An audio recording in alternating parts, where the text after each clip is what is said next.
Lepas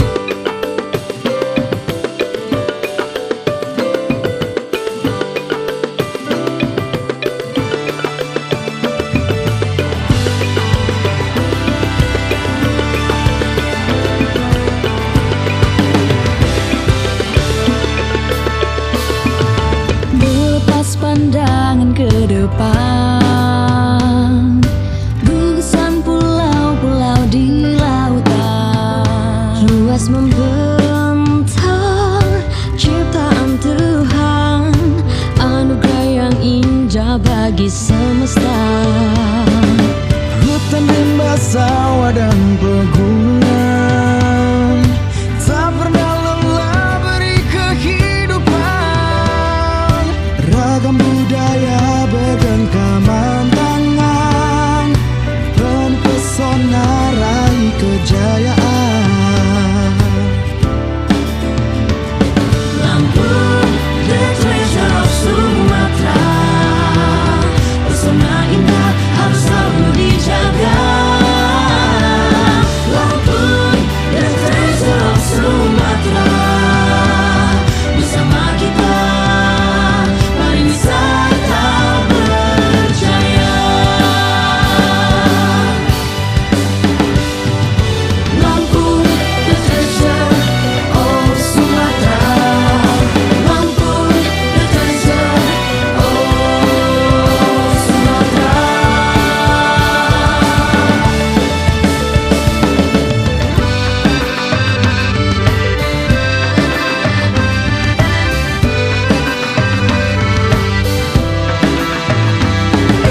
Hutan, rimba, sawah dan pegunungan Tak pernah lelah beri kehidupan, ragam budaya bergenggaman tangan, penuh pesona raih kejayaan. Lampung, the treasure of Sumatera, pesona indah harus selalu dijaga. Assalamualaikum warahmatullahi wabarakatuh. Selamat pagi, salam sejahtera untuk kita semua. Tabiun. Yang terhormat Bapak Kepala Sekolah UPTD SD Negeri Karanganom, dan yang kami hormati Bapak Ibu Dewan Guru UPTD SD Negeri Karanganom. Pertama-tama marilah kita panjatkan puji syukur kehadirat Allah Subhanahu wa taala yang telah memberikan taufik dan hidayahnya kepada kita semua sehingga kita dapat berkumpul pada kegiatan diseminasi budaya positif calon guru penggerak angkatan 11 Kabupaten Lampung Timur. Tak lupa salawat serta salam kita sanjungkan kepada Nabi besar Muhammad yang kita nanti-nantikan syafaatnya di yaumil kiamat nanti. Allahumma amin. Acara selanjutnya penyampaian materi diseminasi budaya positif oleh Bu Ribut Wahyuni, Sarjana Pendidikan, calon guru penggerak angkatan 11 Kabupaten Lampung Timur. Kepada beliau dipersilahkan. Bismillahirrahmanirrahim. Assalamualaikum warahmatullahi wabarakatuh. Selamat pagi dan salam sejahtera bagi kita semua. Tabiun. Yang terhormat Bapak Kepala UPTD SDN Karanganom dan Bapak Ibu Dewan Guru, sebelumnya saya mengucapkan terima kasih atas kehadirannya dalam acara berbagi praktik baik budaya positif yang insya Allah sebagai syarat, salah satu syarat untuk kelulusan saya sebagai calon guru penggerak. Baik Bapak Ibu, saya akan membagikan materi presentasi saya pada hari ini.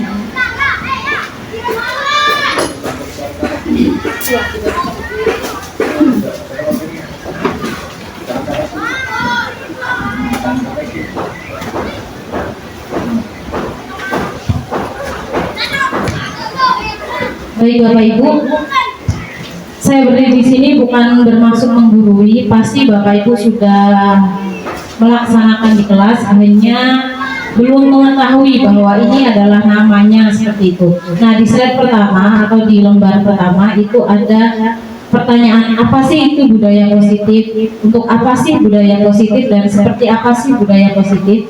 Nah, budaya positif di sini adalah perwujudan dari nilai-nilai atau keyakinan universal yang diterapkan di sekolah. Selanjutnya, konsep-konsep inti untuk menciptakan budaya positif. Yang pertama, disiplin positif, motivasi perilaku manusia, keyakinan kelas atau sekolah, kebutuhan dasar manusia, posisi kontrol seorang guru, dan segitiga restitusi. Dalam artian di sini kita belajar lagi ternyata Bapak Ibu untuk menjadi guru yang seperti apa sih seharusnya kita di masa depan, karena memang seorang guru yang baik itu adalah guru yang mau berkembang. Artinya dia tidak hanya paten dengan ilmunya, dia sudah merasa benar, dia sudah merasa tidak membutuhkan lagi, tapi guru yang profesional itu guru yang mau belajar dan terus berkembang untuk mengikuti perkembangan zaman. Selanjutnya, disiplin positif. Disiplin positif adalah salah satu cara penerapan disiplin yang bertujuan untuk menumbuhkan kesadaran serta memberdayakan anak untuk melakukan sesuatu tanpa sogokan, ancaman maupun hukuman. Ternyata disiplin positif yang kita terapkan selama ini, sudahkah kita menerapkan hal yang demikian? Sudahkah kita menerapkan anak untuk tidak, ketika kita menerapkan sebuah aturan, apa masih disertai dengan hukumankah, atau dengan ancaman-kah, atau dengan sogokan? Misalkan, ayo nak ambilin sampahnya, nanti kalau enggak ibu hukum. Apa masih seperti itu? Apa itu sudah disebut disiplin positif? Nanti kita akan belajar bersama ya Bapak Ibu. Selanjutnya di sini ada nilai-nilai kebijakan universal. Baik Bapak Ibu, ternyata tujuan pendidikan kita itu ada 6 nilai yang tercantum dalam profil pelajar Pancasila. Boleh salah satu dari Bapak Ibu menyanyikannya? Oke, kita nyanyikan bersama ya Bapak Ibu. Ya, sudah tahu pastikan lagunya karena kita sudah melaksanakan IHT ya di Sumberjo. Baik. Baik ya. Kita mulai 1, 2, 3. Belajar Pancasila, beriman dan bertakwa pada Tuhan Yang Esa dan berakhlak mulia, berkebinekaan global, gotong royong mandiri, kreatif dan bernalar kritis. Iya, terima kasih banyak Bapak Ibu. Jangan terlalu tegang ya Bapak Ibu, ini santai saja. Karena ini adalah berbagi praktik baik materi yang saya terima kemarin ketika melaksanakan modul 1.4 di LMS di pembelajaran 1.4 guru penggerak. Baik, ternyata profil pelajar Pancasila itu nilainya ada 6 Bapak Ibu. Pasti sudah didalami, sudah dipelajari, dan alhamdulillah untuk sekolah kita sudah melaksanakan full kurikulum merdeka. Ya, untuk di slide selanjutnya ada motivasi perilaku manusia. Nih, ternyata manusia itu bergerak atau melaksanakan sesuatu ada 3 motivasinya. Yang pertama itu dia menghindari ketidaknyamanan atau hukuman. Nah, ada manusia yang ketika dia melakukan sesuatu motivasinya itu biar dia tidak dihukum, atau dalam hal ini kita berbicara konteksnya murid ya Bapak Ibu. Ternyata ada Bapak Ibu murid kita ketika dia nurut sama kita itu karena dia nggak nyaman, dia takut tidak nyaman dan takut sama hukuman kita. Ada pasti murid kita yang seperti itu ya Bapak Ibu. Nah, yang kedua itu karena mereka mendapatkan imbalan dan penghargaan dari kita. Setelah saya mempelajari modul ini, ternyata itu tidak tepat ketika kita memerintahkan atau meminta murid kita untuk misalkan, ayo nak bersama-sama kita bersihkan lingkungan sekolah kita, nanti kalau enggak boleh masuk kelas. Nah, itu termasuk motivasi mereka masih takut terhadap hukuman. Dan ketika ayo nak, siapa nanti yang datang paling pagi, ibu kasih hadiah misalkan, ternyata tidak boleh seperti itu. Itu akan menciptakan anak ketika tidak kita kasih imbalan, penghargaan atau hukuman, dia tidak akan pernah menjalankan apa yang kita perintahkan. Dalam artian dia tidak akan melaksanakan. Ketika kita tidak ada di sekolahan, dia nggak mau nurut seperti sama guru lain Bapak Ibu. Apalagi untuk anak SD, wali kelas lah yang dia anggap sebagai gurunya. Nah, yang ketiga, motivasi yang ketiga itu adalah menghargai diri dan menjadi orang yang mereka inginkan. Nah, ada juga yang dia sudah sadar, dia sudah ngerti, dia melaksanakan perintah kita itu karena dia menghargai diri kita, dia menghargai dirinya sendiri untuk bergerak, dia menghargai dirinya sendiri karena dia yang menginginkan itu. Misalkan dia berangkat sekolah, oh kemarin kata guru saya sekolahan ini kotor, misalkan harus diambil sampahnya gitu. Nah itu PR besar untuk kita semua, bagaimana menciptakan murid yang sadar akan lingkungan, yang sadar dia mau menjalankan sebuah perintah yang telah kita laksanakan tanpa iming-iming hukuman, tanpa iming-iming imbalan, seperti itu Bapak Ibu.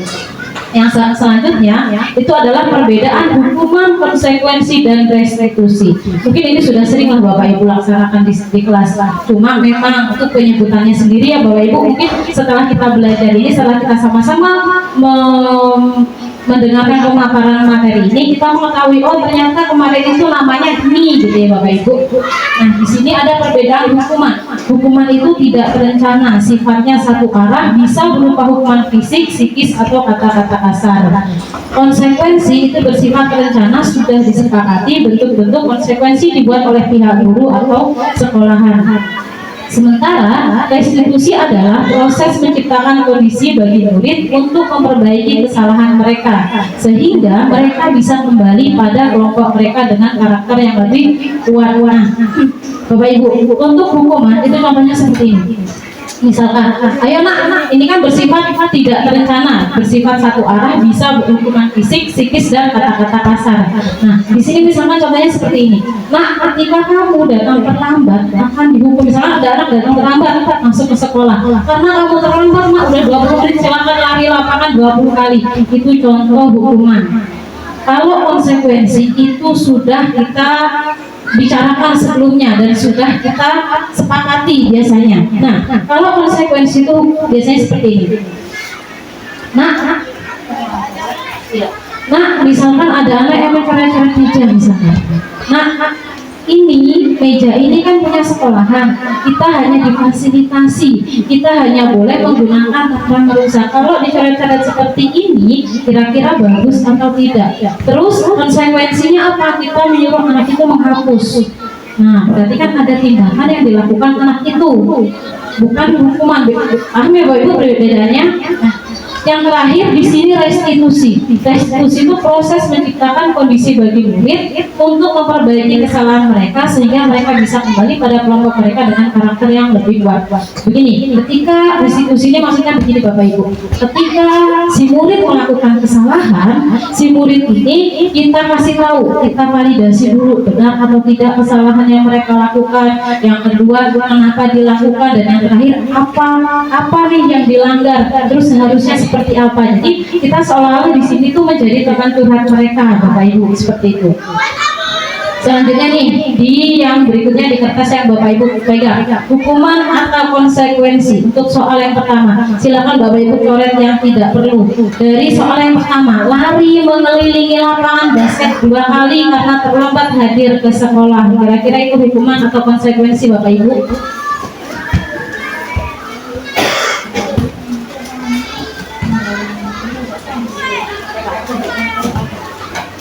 Ya. Coret dulu yang tidak perlu, setelah selesai kita bahas bersama ya Bapak Ibu.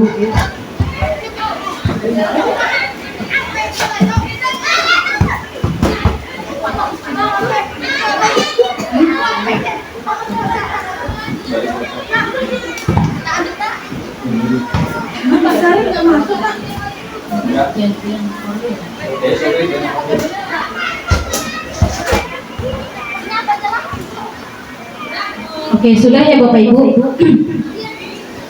Kita coba untuk pertanyaan pertama atau pernyataan pertama. Lari mengelilingi lapangan basket 2 kali karena terlambat hadir ke sekolah.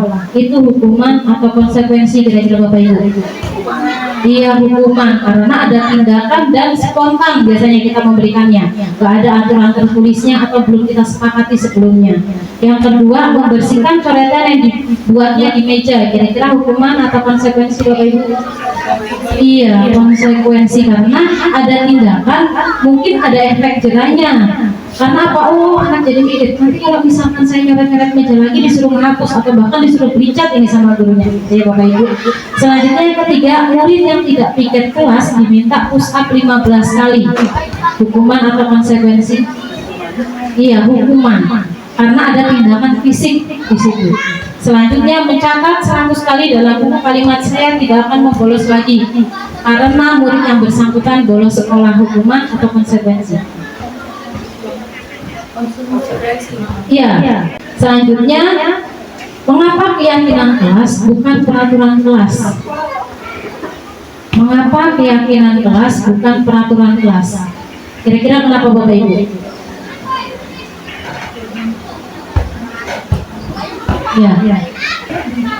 Ya, silakan Bapak Ibu. Mengapa keyakinan kelas bukan peraturan kelas? Kenapa kira-kira Bapak Ibu? Monggo silakan Bu, yang pegang mic boleh. Kalau keyakinan kelas itu dibuat berdasarkan kesepakatan antara guru dan siswa.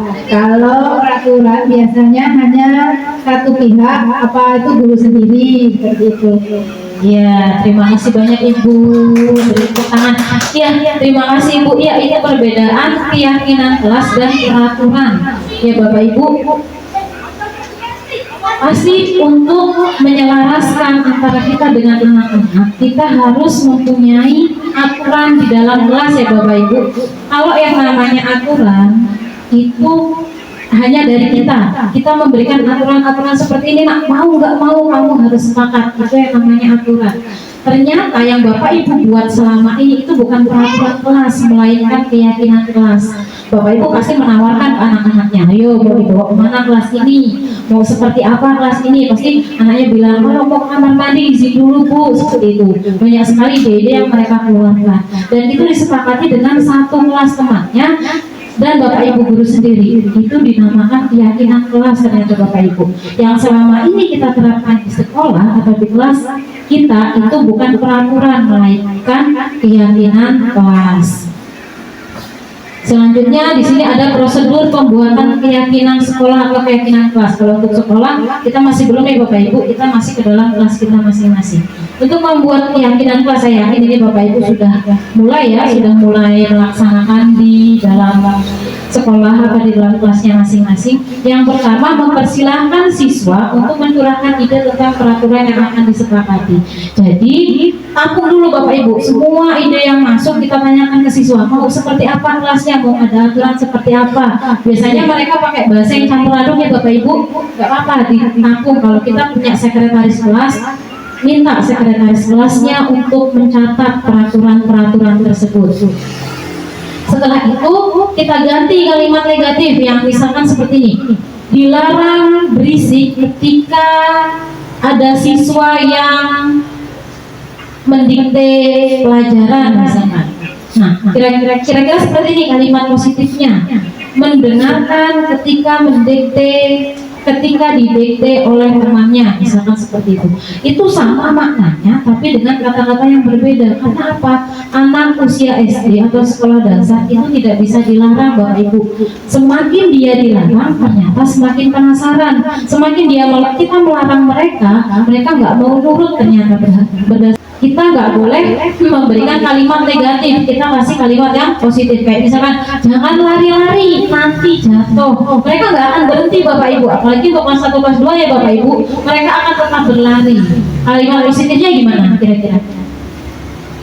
Kalau ada kalimat negatif, jangan lari-lari, nanti jatuh. Kira-kira kalau dirubah ke dalam kalimat positif seperti apa?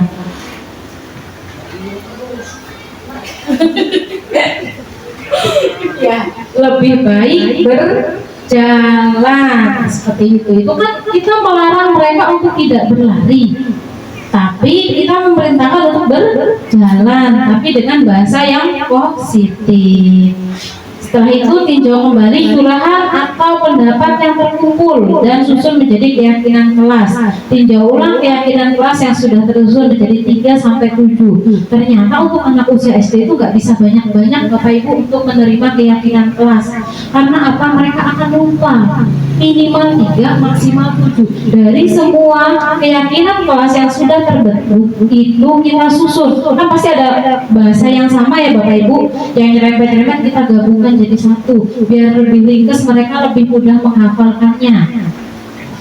Selanjutnya meninjau dan menyetujui dengan menandatanganinya. Iya, biar lebih konkret lagi kita tempel Bapak Ibu, hasilnya itu kita tulis di karton, kita tempel di kelas semua, atau perwakilan boleh, perwakilan ketua kelasnya boleh untuk menandatanganinya dengan perwakilan kita. Sekarang pertanyaan terbesar saya, sudahkah itu dilaksanakan di kelas Bapak Ibu? Sudah. Iya, pasti semuanya sudah melaksanakan, hanya penamaannya Bapak Ibu, ya kan? Pasti sudah, tidak mungkin setiap kelas itu tidak ada peraturan, itu nggak mungkin. Hanya namanya yang berbeda ya. Seperti saya sebutkan tadi, kalau Bapak Ibu menyebutkannya masih peraturan kelas, ternyata yang kita buat selama ini adalah keyakinan kelas.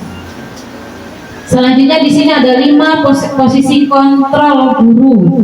Salah huruf. Iya, kontrol Pak. Iya, 5 posisi kontrol guru Bapak Ibu. Ternyata kita pribadi Bapak Ibu itu punya 5 posisi kontrol. Yang pertama kita sebagai penghukum, yang kedua sebagai pembuat rasa bersalah, yang ketiga sebagai teman, yang keempat sebagai pemantau, dan yang kelima sebagai manajer. Pertanyaan saya sebelum kita kulik seperti apa sih 5 posisi kontrol itu, kita di mana sekarang? Di posisi yang mana Bapak Ibu? Kira-kira? Di kelas Bapak Ibu, Ibu merasa sama murid Bapak Ibu itu sebagai apa? Sebagai penghukum kah? Sebagai pembuat rasa bersalah kah? Sebagai teman kah? Sebagai pemantau atau sebagai manajer? Manajer aja. Iya, sebagai manajer. Baik, kita kupas satu persatu. Adakah di diri kita yang sebagai penghukum? Kita coba lihat penjelasan guru sebagai penghukum itu. Guru percaya bahwa caranya yang terbaik, seperti yang saya sebutkan tadi, dia merasa dia sudah yang paling sempurna. Cara mengajar dia sudah tidak perlu diotak-atik lagi. Seperti itu. Bahkan ada yang bilang, "Allah sudahlah, saya ini sudah mau pensiun," misalkan. Yang muda-muda aja yang berkembang, yang tua jangan seperti Bapak Ibu ya. Kita berinovasi bersama karena kita itu diamanahi tidak main-main Bapak Ibu. Aset ada di tangan kita, masa depan anak-anak kita ada di tangan kita. Yang kedua, guru menggunakan hukuman fisik maupun verbal seperti kamu salah terus, selalu pasti kamu yang terakhir, patuhi aturannya, awas kalau salah. Nah di sini guru yang menghukum itu cenderung dia merusak mental anak, bekas trauma Bapak Ibu yang tidak bisa hilang, sehingga ada yang namanya luka pengasuhan. Itu akan berimbas sampai dia dewasa. Nanti dia gede bilang gini, aku biar pas SD, aku dulu pas SD dihukum sama bu itu, dipukul sama bu itu, dia akan ingat terus karena memori anak SD itu luar biasa. Yang diingat Bapak Ibu, 6 tahun kita mengajar kejelekan kita, mukul pisan, dia ingat sampai nanti. Itu adalah posisi kontrol guru sebagai penghukum. Selanjutnya posisi kontrol guru sebagai pembuat rasa bersalah. Ya, guru di sini guru biasanya menggunakan intonasi yang lebih rendah, lemah lembut, atau mungkin keheningan untuk membuat situasi yang tidak nyaman. Guru mengungkapkan kata-kata agar murid merasa bersalah atau kasihan pada guru. Seperti, ibu sangat kecewa kepada kamu. Berapa kali ya Bapak harus memberitahu kamu? Bagaimana kalau orang tuamu tahu atas kesalahanmu? Nah di sini guru di sini biasanya menggunakan intonasi yang lebih rendah. Dia memelas sama muridnya. Biar apa tujuannya? Biar bisa mengontrol si murid tersebut. Nah, contohnya seperti ini. Ayo nak, bersihkan lingkungan sekolah. Nanti kalau nggak bersih, ibu yang dimarahi kepala sekolah. Ternyata ini posisi kita sebagai pembuat rasa bersalah, Bapak Ibu. Ada yang mengalami seperti ini atau melaksanakan seperti ini? Sampai sering. Iya, saya pun sering Bapak Ibu. Selanjutnya, posisi kontrol sebagai teman. Nah, guru di sini menggunakan kalimat persuasif atau ajakan ya. Kalimat persuasif itu kalimat ajakan dan intonasinya atau nada suaranya ramah untuk mengontrol murid. Guru menggunakan humor dan mempunyai hubungan baik dengan murid. Seperti ini contohnya. Misalkan penjelasannya seperti ini Bapak Ibu. Guru menggunakan kalimat persuasif, kita mengajak anak murid kita itu sebagai kita menganggap mereka itu teman, tapi nggak mungkin kalau ini diterapkan untuk anak untuk kelas rendah ya Bapak Ibu. Contoh kalimatnya, ayo belajarlah demi Bapak. Muridnya bilang, ya Pak, emang kita kenal. Biasanya kalau saya Bu, biasanya saya kalau di kelas menerapkan seperti ini, ayo belajar. Nanti kalau pintar ibu yang senang loh. Ya enggak lah Bu, aku saya senang. Nah, itu berarti salah satu kontrol kita sebagai teman. Iya, kita sebagai teman Bapak Ibu. Selanjutnya di sini posisi kontrol sebagai pemantau. Guru selalu mengawasi murid dan bertindak sesuai pada peraturan sekolah dan konsekuensi. Menggunakan data, catatan, perhitungan yang digunakan sebagai bukti atas perilaku seseorang. Contohnya kalimatnya seperti ini. Peraturannya apa? Apa yang telah kamu lakukan? Konsekuensinya apa? Nah, biasanya guru yang seperti ini itu dia punya catatan sendiri. Dia punya catatan anekdot tentang keseharian muridnya. Oh, tadi ini ada murid yang buang sampah sembarangan, ini ada murid yang memukul temannya. Nah, posisi pemantau ini mengingatkannya dengan cara posisi pemantau ini mengingatkan dengan cara seperti ini. Tadi konsekuensinya apa? Nah, konsekuensinya sudah kita lakukan apa? Nah, ini yang sering saya lakukan di kelas ternyata Bapak Ibu. Saya ini berarti sebagai pemantau di kelas. Karena apa? Ketika sudah membuat keyakinan kelas, saya pasti mengingatkan, apa konsekuensinya kalau kamu melanggar ini? Kalau misalkan nggak mengerjakan PR, suruh apa? Kalau saya suruh balik lagi, Bapak Ibu, nggak suruh ngambil PR-nya. Selanjutnya posisi kontrol sebagai manajer. Penjelasannya, guru mendukung murid untuk menemukan solusi atas permasalahannya sendiri. Yang kedua, guru mempersilahkan murid mempertanggungjawabkan perilakunya. Yang ketiga, guru mendukung murid untuk merdeka, mandiri, bertanggung jawab. Yang keempat, menggunakan restitusi untuk mengajak murid menganalisis keadaan untuk memperbaiki kesalahannya dengan kalimat seperti apa yang kita yakini, apa rencana kamu untuk memperbaiki ini. Jadi guru sebagai manajer ini, lebih tepatnya guru itu mendukung apapun yang dilakukan murid, kita dukung dulu Bapak Ibu.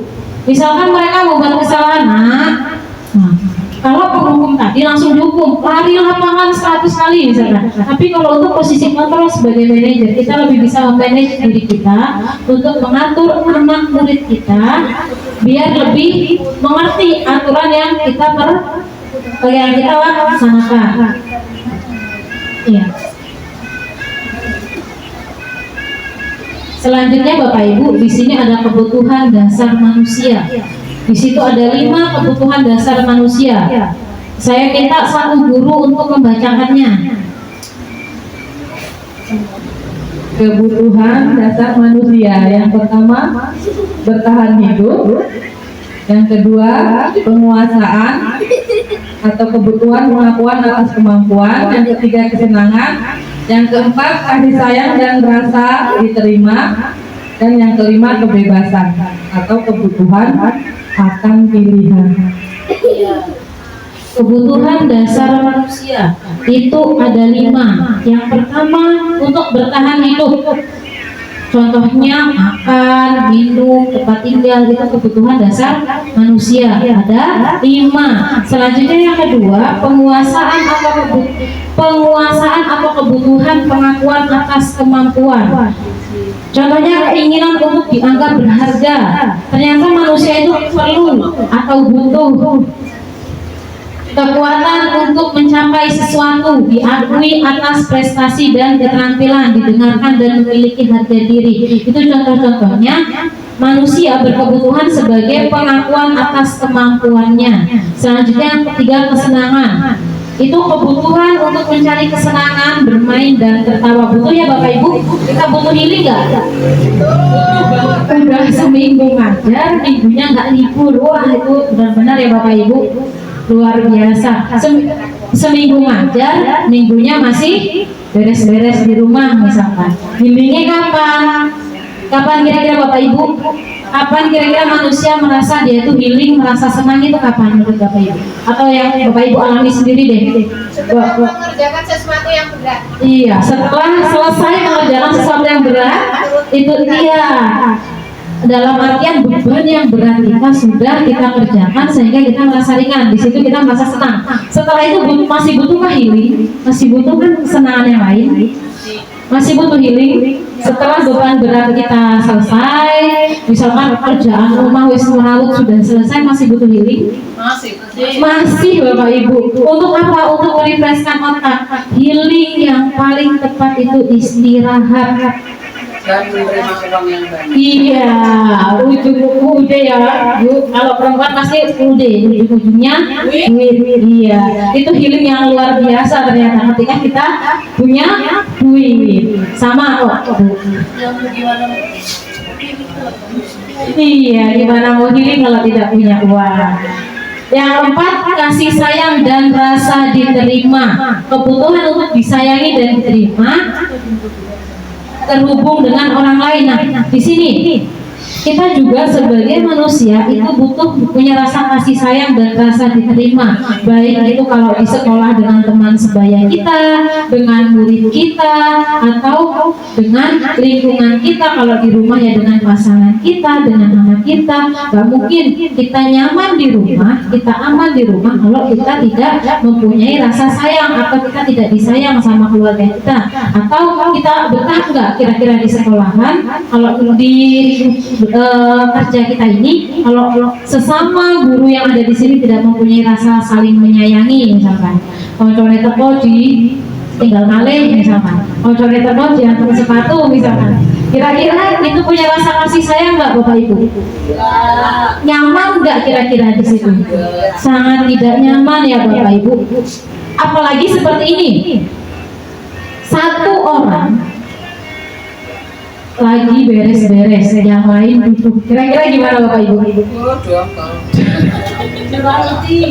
Iya pasti dong. Kalau di situ kita merasa tidak diperduli. Nah, kita merasa tidak disayang, tidak dihargai, tidak diterima.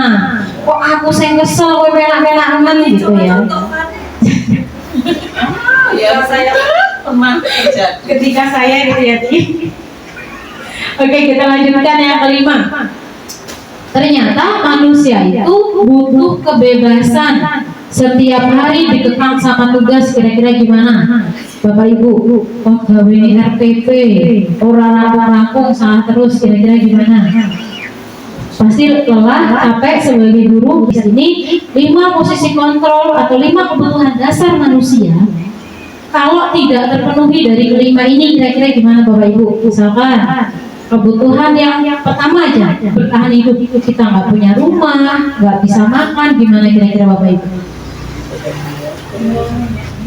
Iya, akan berpengaruh ke kebutuhan yang lainnya, yang pengakuan, kesenangan, nggak senang. Kalau nggak punya rumah, kalau nggak bisa makan, senang nggak Bapak Ibu? Iya, ternyata ini 5 kebutuhan dasar ini satu kesatuan utuh yang tidak bisa dipisahkan, harus kita punya karena ini 5 kebutuhan dasar kita. Selanjutnya di sini ada segitiga restitusi yang tadi sudah saya singgung ya Bapak Ibu, penerapannya di sekolah. Untuk segitiga restitusi, apa sih segitiga restitusi itu? Segitiga restitusi adalah proses menciptakan kondisi bagi murid untuk memperbaiki kesalahannya sehingga karakter mereka lebih kuat ketika kembali pada kelompoknya. Segitiga restitusi itu sebuah proses penyelesaian masalah Bapak Ibu.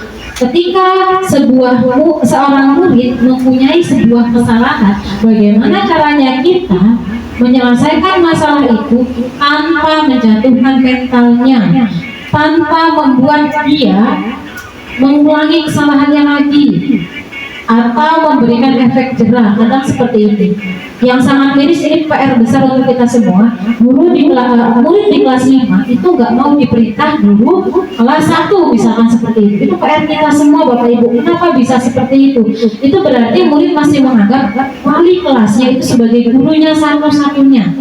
Nah, sehingga ya kita perlu melakukan restitusi di situ. Di sini ada tahapan segitiga restitusi. Yang pertama, menstabilkan identitas. Menstabilkan identitas di sini, kita tanya Bapak Ibu, benar gak kamu melakukan kesalahan itu? Benar gak kamu yang melakukannya? Atau kita puji dulu boleh? Nah, biasanya kamu itu anak yang rajin. Kok bisa kamu melakukan kesalahan ini? Kata teman-temanmu kamu yang melakukannya. Itu contoh menstabilkan identitas. Kita tanya dulu kebenaran yang dia lakukan. Nanti kalau dia sudah mengakui, di situ baru kita validasi tindakan yang salah. Kita tanya di sana, kenapa kamu melakukan itu? Kita tanya alasannya. Terus kita tanya lagi, kalau sudah dia tahu kesalahannya, kita tanya, kira-kira yang kamu lakukan itu salah atau benar? Di situ biar mereka yang menjawab, bukan kita yang menilai ya Bapak Ibu. Biar kita hanya mengarahkan untuk tahapan segitiga restitusi ini. Dan yang terakhir, menanyakan keyakinan. Nah, untuk menanyakan keyakinan ini, setelah kita selesai melakukan menstabilkan identitas, sudah kita validasi tindakan yang salah, kita lakukan tanya keyakinan yang sudah kita buat. Kira-kira keyakinan apa yang sudah kamu langgar? Kira-kira apa yang akan kamu lakukan untuk memperbaikinya? Seperti itu. Jadi di sini kita full bertanya, dan nanti di akhir ketika anak sudah memberikan pengakuan atas kesalahan yang kita bukan menyalahkan dia, tapi justru kita luruskan apa yang salah dan kita beri penguatan untuk tidak dilakukannya lagi. Iya, demikianlah yang dapat saya sampaikan. Terima kasih atas perhatiannya. Kurang lebihnya saya mohon maaf. Saya akhiri. Wassalamualaikum warahmatullahi wabarakatuh.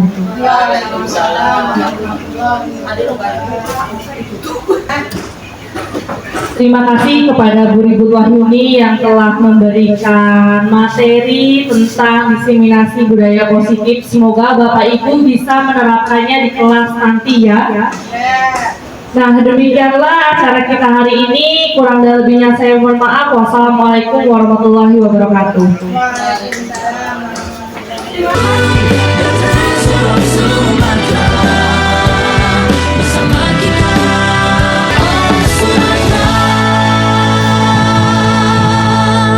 Sebelumnya Ibu buka. Assalamualaikum warahmatullahi wabarakatuh.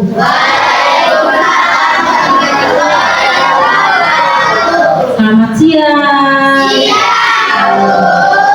Apa kabarnya hari ini? Iya, sudah makan semua? Sudah.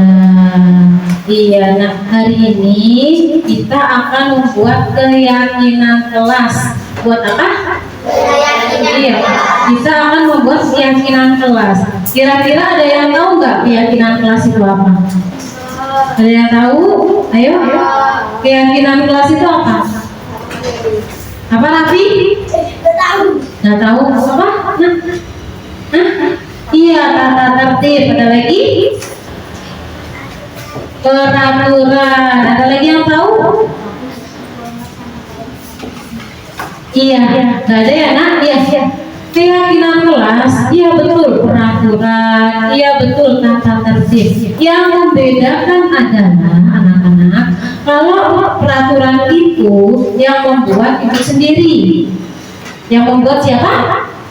Iya, Ibu Yuni sendiri yang buat peraturan itu. Anak-anak tidak dilibatkan, tidak ditanya. Tahu-tahu peraturan itu datang dan kalian harus menyetujui hasilnya. Kalau peraturan itu seperti itu, paham ya? Nah, kalau keyakinan kelas itu adalah kalimat-kalimat positif yang diberlakukan atau disepakati bersama. Artinya, keyakinan kelas itu sudah kita sepakati bersama. Boleh kalian bilang aturan Bu, oke. Keyakinan kelas itu sama seperti aturan, sifatnya harus diikuti. Tapi bedanya cara membuat membuatnya. Kalau peraturan itu Bu Yuni sendiri yang buat, ya. Apa tadi perbedaan peraturan kelas dengan keyakinan kelas? Ada yang masih ingat? Apa? Kalau peraturan kelas yang buat siapa? Iya, yang buat bu gurunya. Nak, kalian tidak dilibatkan, nggak ditanya ya. Tapi kalau keyakinan dibuat siapa yang buat? Kita sendiri. Kita bersama, kita sepakati bersama, ibu sama kalian. Nah, sebetulnya apa sih tujuan keyakinan kelas itu? Nah, ada yang tahu? Tujuan dari keyakinan kelas dibuat untuk apa? Biasanya aturan itu dibuat untuk apa? Untuk ditaati. Iya, keyakinan kelas itu bertujuan untuk bersama, untuk ditaati, untuk diikuti agar apa? Kita kalau ada keyakinan kelas, kita ngomongnya jangan peraturan lagi ya nak ya, tapi apa? Tapi apa? Keyakinan. Kita jangan ngomong peraturan kelas lagi, tapi apa? Baik, dengarkan ya. Oke, ulangi nak. Peraturan kita sepakat ya, sama-sama nyebutnya bukan peraturan tapi apa? Keyakinan iya, kita sama-sama menyebut keyakinan kelas karena nanti kita akan membuat bersama-sama keyakinan kelas kita ya. Diulang lagi ya, perhatikan ke depan.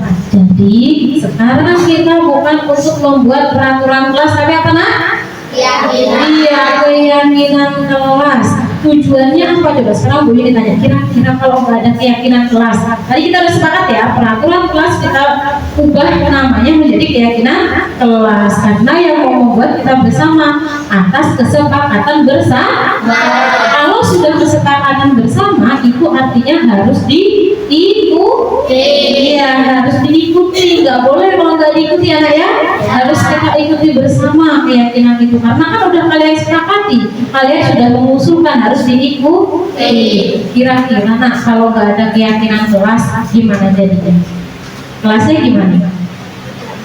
Iya kotor ya, nggak apa? Iya rusak, tidak bersih. Balik lagi tadi apa tadi? Iya tidak enak dipandang. Apa-apa nak, keluarkan aja pendapatnya, ibu hargai semuanya. Betul, kalau nggak ada keyakinan kelas-kelasnya jadi kotor karena nggak ada aturannya. Jadi kalau misalkan ada yang melanggar orang kita nggak ada kesepakatan apa-apa ya udah kotorin aja kelasnya, misalkan seperti itu. Jangan ya, tidak boleh. Nah maka dari itu siang ini kita akan membuat keyakinan kelas. Kita akan buat apa nak? Keyakinan kelas. Apa tadi keyakinan kelas? Iya, kesepakatan, kalimat-kalimat positif ya. Keyakinan kelas adalah kalimat-kalimat positif yang kita sepakati bersama dan akan kita laksanakan bersama-sama. Bukan hanya melihat, kan Bu Yuni juga sepakat, tapi Bu Yuni juga melaksanakan itu. Paham? Iya. Nah, sekarang coba Bu Yuni mau nanya, contoh kalimat positif itu seperti apa? Seperti apa jawabannya? Iya, datang tepat waktu. Ada lagi? Membersihkan halaman sekolah. Ada lagi kak? Membuang sampah pada tempatnya. Iya, itu semua betul. Kalimat-kalimat positif. Kalau peraturan kelas itu isinya seperti ini. Dilarang membuang sampah pada tempatnya. Nah, kita rubah menjadi kalimat positif. Seperti apa caranya? Dengan cara kita buang kalimat larangannya. Kalimat larangan itu berupa tidak, jangan. Itu kalimat larangan. Itu namanya kalimat negatif. Dirubah menjadi kalimat positif, kita buang dan kita sesuaikan kalimatnya. Maknanya sama, artinya sama. Yang membedakan hanya kalimatnya. Kalau kita itu ulang, kalau kita baca ulang, kalimatnya itu sama nak. Tak ada bedanya, maknanya itu sama, hanya kalimatnya saja yang berbeda. Contohnya kayak tidak boleh terlambat. Kalimat positifnya datang tepat waktu. Paham di sini? Iya. Kalau sudah ngerti ya maksud keyakinan kelas, perbedaan peraturan sama keyakinan, paham ya? Paham nggak? Paham lah ya perbedaan peraturan kelas dan keyakinan kelas. Nah. Masih ingat ya? Kalau peraturan siapa yang membuat tadi nak? Ibu guru ya, ibu guru sendiri yang membuat. Kalian nggak mau, harus mengikuti. Itu kalau peraturan. Sepakat nggak sepakat harus mengikuti, itu namanya peraturan. Kalau keyakinan tadi siapa yang buat? Iya, kita bersama, kita bareng-bareng membuat peraturan itu bersama-sama. Nanti siapa yang melaksanakan? Iya, kita bersama, kita laksanakan bersama. Oke, kita bersama-sama akan membuat keyakinan kelas, nak. Akan membuat apa, nak? Iya, keyakinan kelas. Ini ibu punya sticky note. Ini namanya sticky note, nak. Nanti kalian boleh, karena ini kesepakatan bersama, kalian berikan ide-ide kalian. Ini langkah-langkah membuat keyakinan kelas ya. Kalian keluarkan ide-idenya di dalam kertas ini. Nah, nanti kertas ada dua bagian, nak. Nih, bagian depan sama bagian belakang. Bagian belakangnya ini, nah ini yang ada lengketannya. Nanti kan kalian ginikan lengket ya. Nah itu jangan kalian tulis, yang kalian tulis yang nggak lengket. Nanti kita tempel di papan tulis ya. Nanti kita tempel di papan tulis. Gak apa-apa. Ada kalimat negatif gak apa-apa. Nanti kita bersama-sama merubah ke kalimat positif. Misalkan gak harus kalimat positif semua, nak. Misalkan ada kalimat negatif gak apa-apa. Nanti Bu, ini punya aku sama dia nggak apa-apa, yang penting ini berdasarkan kalian cari satu kalimat aja yang kalian mau ya. Ini sambil ibu bagikan ya, nak ya. Gak usah dikasih nama, nggak apa-apa, dibagikan ke belakang ya, nak ya.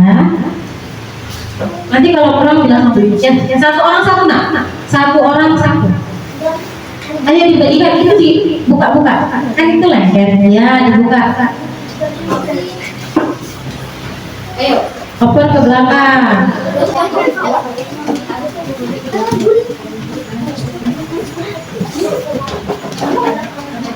Dibagi, satu orang satu ya. Ada yang belum bagian, ah? Masih bisa nggak sebelah sana? Barisan ini masih bisa? Makasih. Tinggal berapa? Oke. Baik, perhatikan, nak. Di situ perhatikan perintahnya. Kita sekarang kalian usulkan kalimat apa yang berupa yang kalian rasakan. Kira-kira kelas saya ingin seperti ini, ingin ada keyakinan kelas yang seperti ini. Tadi udah tahu kan keyakinan kelas itu apa? Sudah, contoh kalimatnya sudah tahu.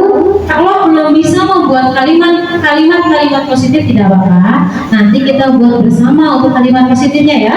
Gak apa-apa. Jadi buat kalimat gak apa-apa, kalimat larangan gak apa-apa. Nanti kita bersama-sama arahkan ke kalimat yang positif ya. Silakan. Bu, ini sama teman sebangku. Gak apa-apa, yang penting itu berdasarkan hati kalian. Nanti yang sama ibu tempel-tempel. Terus nanti kita terciptalah keyakinan kelas kita. Ya silakan dituliskan. Yang sudah selesai boleh tempelkan di sini. Contohnya gini, udah ngerti belum yang mau dituliskan? Contohnya gini, dilarang atau tidak boleh makan jajan di dalam kelas, misalkan. Atau ketika Bu Yuni menjelaskan tidak ada yang boleh menulis, misalkan. Boleh seperti itu. Atau dilarang berkata bohong, boleh. Apapun yang kalian rasakan, kira-kira dengan peraturan saya ini atau dengan keyakinan saya ini atau dengan kalimat saya ini, kelas saya bisa lebih nyaman. Tujuan membuat keyakinan kelas itu tadi kan biar kelasnya menjadi nyaman ya kan. Kalau sudah nyaman belajarnya iya, yuk silakan, nak. Satu aja, satu orang satu yang sudah selesai ditempelkan. Jangan sampai salah tulis ya. Perhatikan yang lengketnya. Yang lengket di bawah jangan ditulis ya. Kalau sudah terlanjur dibalik tulis lagi di sebaliknya. Ayo silakan, nak. Yang sudah silakan ditempelkan di papan tulis, boleh. Boleh ditempelkan. Iya boleh.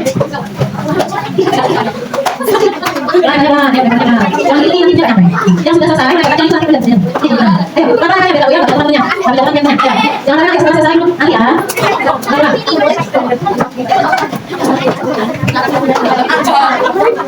Ayo, sudah selesai dulu masing-masing.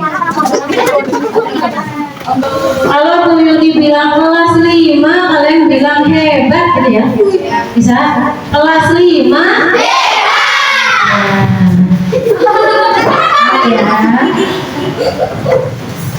Ya. Perhatikan ya. Ibu baca satu-satu. Nanti setelah itu ibu kelompokkan ya nak ya. Kan pasti ada yang mirip-mirip gitu ya. Ibu kelompokkan. Oke. Nah, tidak boleh makan di kelas, dilarang buang sampah sembarangan, dilarang berkata buruk, dilarang makan di kelas nih. Sama ya, ini kita. Kelompokkan dilarang buang sampah sembarangan ini sama. Tidak boleh memakan jajan di dalam kelas, ini sama. Dilarang waktu pelajaran sambil makan, dilarang buang kelas ini sama. Tidak boleh nyontek, tidak boleh merokok, iya pasti. Dilarang buang sampah sembarangan, tidak boleh berisik ketika duduk di dalam kelas, dilarang nyontek. Tadi sama ini. Saat belum menjelaskan tidak boleh menulis. Apa ini? Oke, nanti memperhatikan ibu ketika mana nih? Oh ini, saat menjelaskan tidak boleh menulis. Buang sampah pada tempatnya. Oke, udah bagus, jadi yang positif. Yang paling positif ya, jangan silakan ya. Dan satu kalau ada tangan bersama, kan ya? Jangan di situ. Dilarang berbohong, tidak boleh buang sampah pada tempatnya. Tidak boleh buang sampah pada tempatnya. Terus dilarang berbohong. Harus berkata jujur tadi, tidak boleh menyontek, tidak boleh berkata kasar, tidak boleh berkata buruk, dilarang berbohong, itu beda ya. Iya, nggak apa-apa. Jika di dalam kelas ada guru kita harus yang ini berkata positif, berkata yang berkata positif. Iya, udah jadi kelasnya ya. Selanjutnya dilarang makan di kelas, sama ya sama ini ya.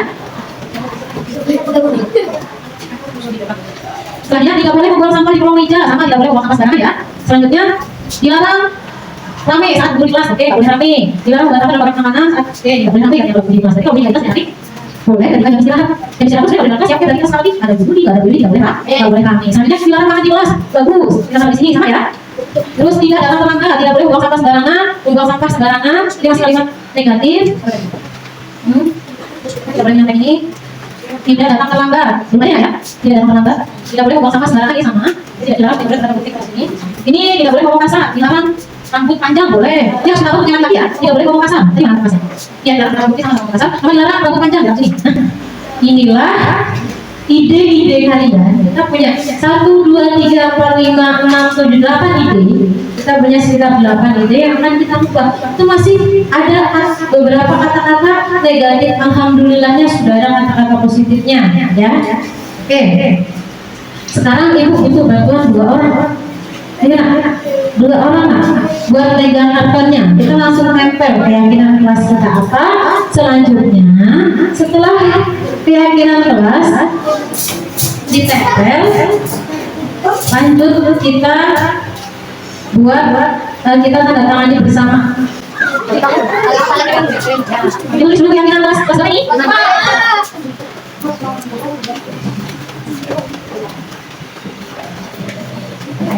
Oke, perhatikan kata-kata yang pertama yang paling banyak ya.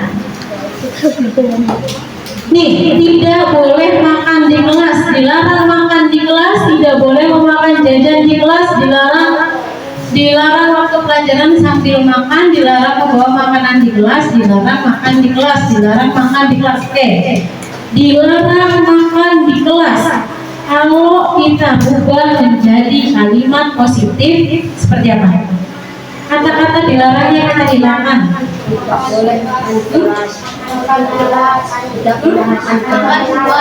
Bukan.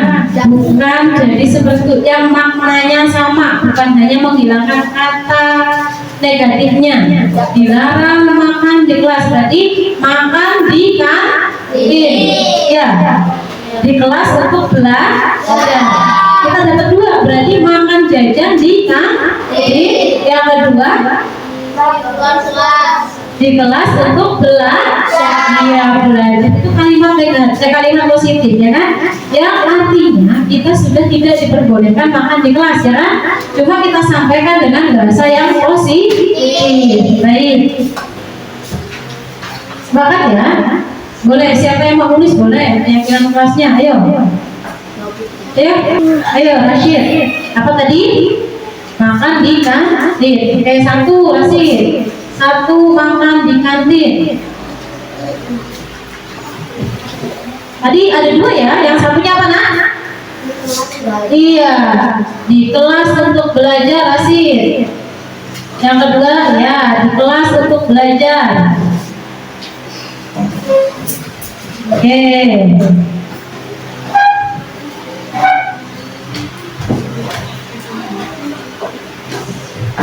Ya sudah, gantian temennya nak. Oke, kita buat kata yang kedua.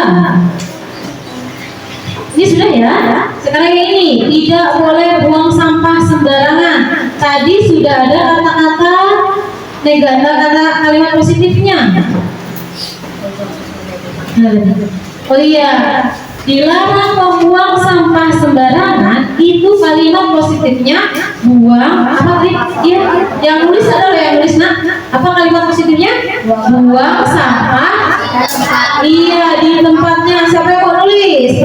Keyakinan kelas kita yang kedua, siapa yang mau nulis nak? Ayo silakan. Malika. Yo, apa yang ketiga tadi?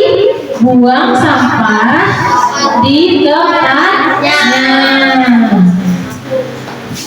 Yang gede Malika, yang besar tulisannya biar bisa dibaca. Sampah di tempatnya, nggak apa-apa. Yang penting itu hasil kesepakatan kita, kalian tulis sendiri. Itu berarti akan kalian melaksanakan juga. Nanti Bu Yuni juga mengikuti. Jadi bukan hanya kalian yang melaksanakan, tapi ibu juga ya. Ya, terima kasih Malika. Yang ketiga, capek? Boleh ganti ya kalau capek sama teman-teman? Nggak capek? Oke, masih sanggup? Masih. Baik, di sini ada dilarang berbohong. Dilarang berbohong. Kalimat positifnya apa? Tidak boleh berkata bohong. Itu masih kalimat negatif. Bohong lawan katanya apa? Iya, berkata jujur. Siapa yang menulis? Ayo, boleh ya.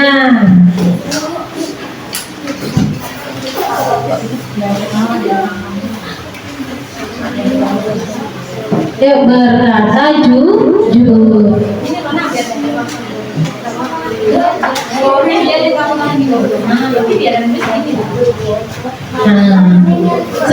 Senyamannya Mas. Kita langsung yang kalimat berikutnya ya Nak ya. Kita langsung ke kalimat yang berikutnya. Tidak boleh ngomong kasar, dilarang berkata buruk. Berarti kalimat positifnya apa?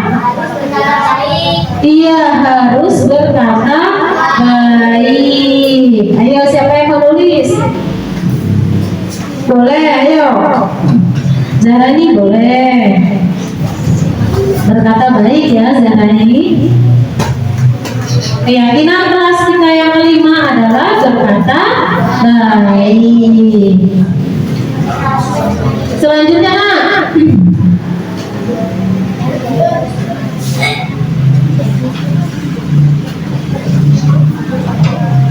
Ya, di sini ada kalimat negatif, tidak boleh berisik. Terima kasih Zahrani.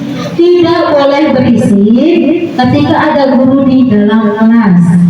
Nah, kalimat positif sudah ada teman-teman yang mengusulkan. Jika di dalam kelas ada guru, kita harus diam. Nah, itu kalimat positifnya ya. Sepakat? Sepakat. Iya, silakan ditulis. Boleh. Septi, silakan. Apa tadi kalimat positifnya? Jika di dalam kelas ada guru, kita harus diam. Ya, kita lanjut ya ke kalimat yang ke-7. Nih kalimatnya Nah, nih ditulis di situ.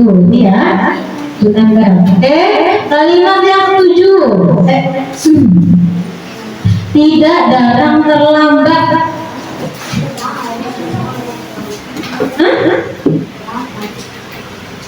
Kita harus tidak datang terlambat. Masih kalimat negatif ya. Kita rubah ke kalimat positif. Iya, kita harus datang tepat waktu. Berarti ditulisnya datang tepat waktu. Boleh Priska bantu ibu menulis? Terima kasih. Septi, terima kasih. Ya, Priska. Baik. Yang adalah, nah, masih ada lagi yang ke-7 itu Nah. Yang ke-7 tadi datang tepat waktu.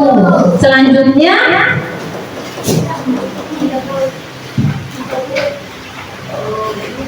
Tidak boleh menyontek teman sebangku, tidak boleh menyontek saat ulangan. Apa? Kalimat positifnya, tidak boleh menyontek. Apa? Iya, jangan. Makasih Krista. Jangan menyontek. Kalimat positifnya mengerjakan tugas ulangan sendiri. Ya betul. Silakan yang mau nulis. Boleh Novita ya. Iya. Naura gantian ya Nak ya. Sekarang keyakinan kelas kita yang 09. Tidak boleh merokok. Emang sudah ada yang merokok? Iya, baik. Langsung kita buat peraturannya atau keyakinannya ya, Nak ya. Langsung kita buat keyakinan kelas tidak boleh merokok. Apa keyakinan kelasnya? Apa? Iya, menjaga kesehatan. Kalau merokok sakit nggak? Sakit, berarti harus menjaga kesehatan. Naura yang terakhir. Terima kasih. Iya. Yang terakhir menjaga kesehatan.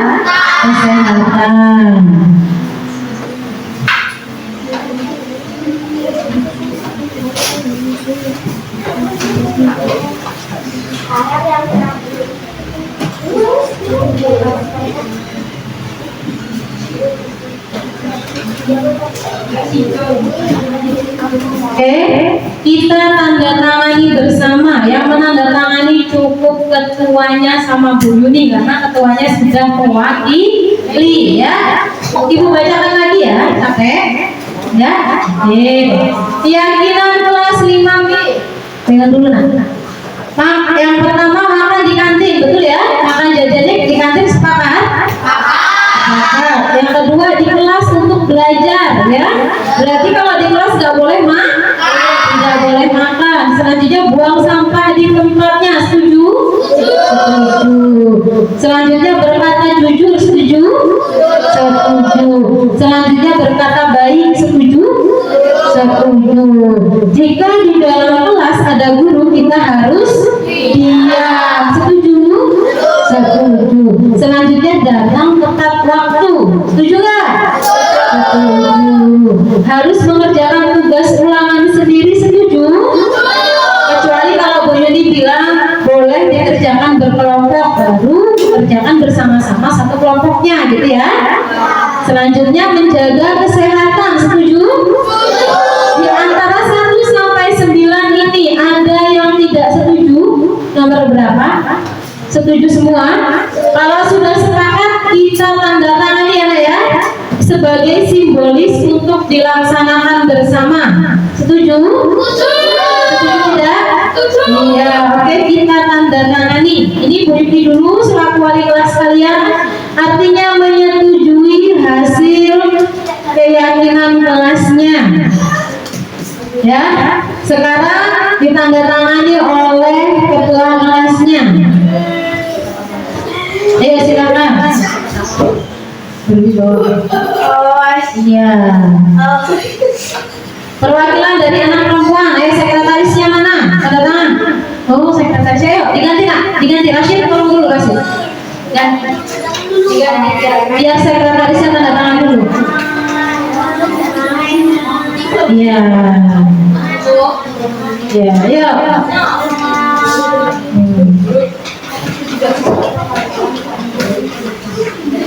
Iya, sudah, terima kasih.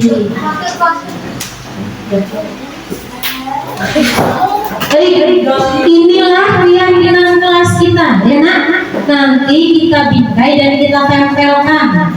Keyakinan kelas ini kita tempelkan di mana? Iya, di tembok biar semuanya bisa melihat. Jadi nanti kalau ada yang melanggar kita ingatkan untuk ada keyakinan kelas yang sudah kita sepakati. Sudah sepakat semua hari ini? Sudah ya? Sudah, baik. Terima kasih. Ya, ini kita serahkan ke ketua kelasnya untuk bertanggung jawab menempelkannya ya nak ya. Nanti setelah ini kita tempelkan. Baik, kita tadi sudah membuat apa? Iya, keyakinan kelas. Untuk apa kita buat keyakinan kelas? Nah, masih ingat nggak buatnya apa? Biar apa? Merasa nyaman. Kalau kita sudah merasa nyaman belajar, kita akan senang. Konsentrasi. Iya betul. Inilah keyakinan kelas yang sudah kita buat. Sudah paham ya sekarang perbedaan peraturan dan keyakinan kelas, sudah paham ya? Inilah keyakinan kelas, kalimat-kalimat positif yang sudah disepakati. Ini kalimat positif semua? Sudah disepakati belum? Sudah. Ini kalimat positif yang sudah kita sepakati bersama, sudah ditandatangani oleh ketua dan sekretaris kelas. Itu artinya mewakili kalian ketuanya. Berarti kalian semua sudah sepakat. Oke, setuju ya? Mulai hari ini kita laksanakan keyakinan kelas ini ya. Baik, kalau sudah setuju, ada yang mau ditanyakan tentang keyakinan kelas? Tidak ada, sudah mengerti semua, sudah paham? Baik, terima kasih atas perhatian anak-anak semua. Semoga keyakinan kelas ini bisa kita laksanakan tanpa ada halangan ya nak? Oke, terima kasih banyak atas perhatiannya dan kerjasamanya. Ibu akhiri, wassalamualaikum warahmatullahi wabarakatuh. Kelas 5B.